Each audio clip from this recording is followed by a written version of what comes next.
বার্তা দেবেন?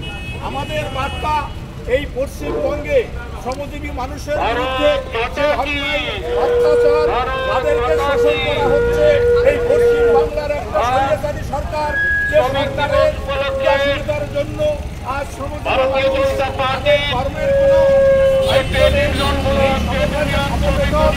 নেই তাদের কোনো কাজের নিশ্চয়তা, তাদের ইচ্ছা খুশি যখন তখন যে কোনো কাউকে ট্রান্সফার করছে, যখন তাদেরকে সংগঠন অর্গানাইজেশন থেকে কর্মসংস্থান থেকে বাতিল করে দেওয়া হচ্ছে।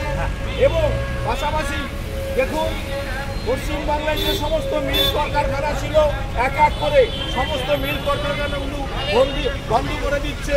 পরিযায়ী শ্রমিকদের তাদের যে কাজের নিশ্চয়তা কোনো নেই। আজ এই পশ্চিমবঙ্গ ছেড়ে শুধু বিভিন্ন রাজ্যে এবং এই ভারতবর্ষ ছেড়ে বিভিন্ন দেশে গিয়ে তাদের জীবন জীবিকা নির্বাহ করতে হচ্ছে একমাত্র এই পশ্চিম বাংলার এই স্বৈরাচারী সরকারের ব্যর্থতার জন্য।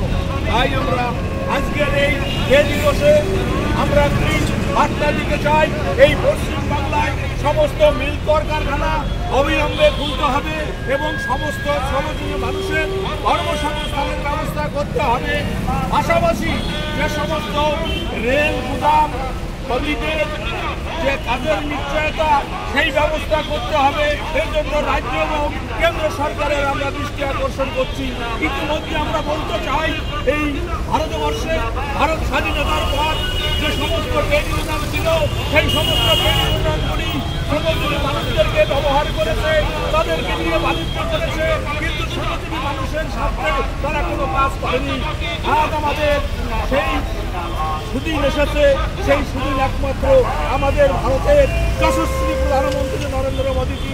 তিনি শ্রমজীবী মানুষের জন্য প্রতিটি অসংগঠিত শ্রমিকদের ক্ষেত্রে তিনি ৩,০০০ টাকা করে পেনশন চালু করেছে।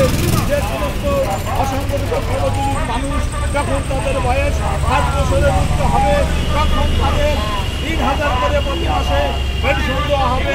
পাশাপাশি এই সমস্ত সুবিধা পেতে হবে যে শ্রমিকদের পরিচয়পত্রের প্রয়োজন হয়, সেই পরিচয়পত্র প্রয়োজনের ক্ষেত্রে তিনি ই শ্রমিক কার্ডের ব্যবস্থা করে দিয়েছে।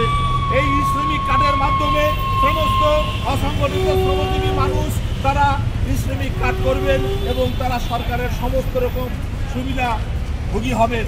তাই আমরা আগামী এই চলতি যে লোকসভা নির্বাচন চলছে, এই লোকসভা নির্বাচনে আমাদের যশস্বী প্রধানমন্ত্রী মাননীয় নরেন্দ্র দামোদর দাস মোদীজিকে তৃতীয়বারের জন্য প্রধানমন্ত্রী করে আমাদের শ্রমজীবী মানুষদের স্বার্থে কাজ করার জন্য আমরা আবেদন নিবেদন রাখছি এবং সেই মর্মে আজ আমরা রাস্তায় নেমেছি এবং আমরা মিছিলের মাধ্যমে আমাদের এই কার্যক্রমের মাধ্যমে আমরা বলতে চাই, সমস্ত শ্রমজীবী মানুষদের জন্য সমকাজে সমবেতন চাই এবং মুখার্জি কমিশনের যে আমাদের প্রভিডেন্ট ফান্ড এবং ইএসআই ফ্যাসিলিটির ক্ষেত্রে আমরা সুনিশ্চিত করতে চাই।